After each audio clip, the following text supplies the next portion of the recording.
છે, હલાતું નથી. છોકરીને નિશાળોમાં જવું હોય તો તકલીફ ને બધી રીતે કંટાળો.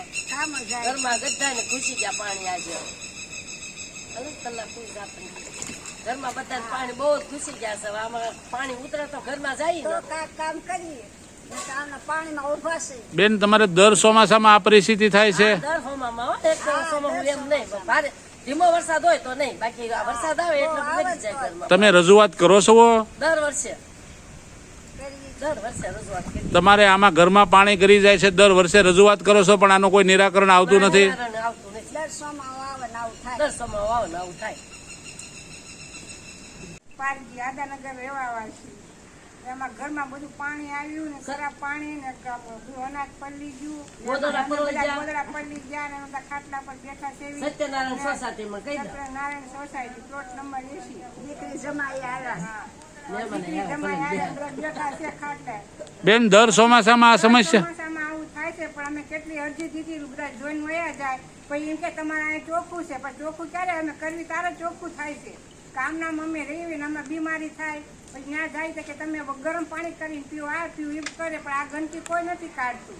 આ બધી ગંદકી પડી એ કોઈ નથી સાફ કરતું. અમારે દરરોજ સવારમાં ભૂસે ને બધું ઉપાડવાનું.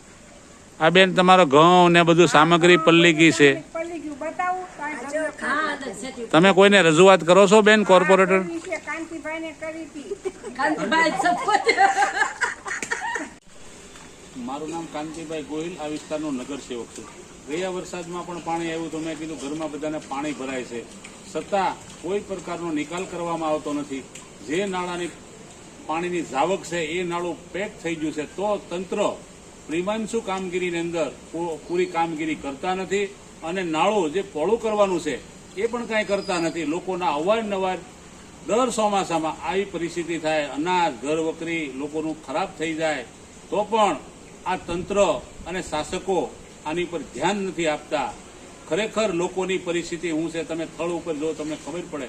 હું અત્યારે હાદાનગર વિસ્તાર સત્યનારાયણ સોસાયટી સત્યનારાયણ 1 ત્યાં પણ આવ્યો છું.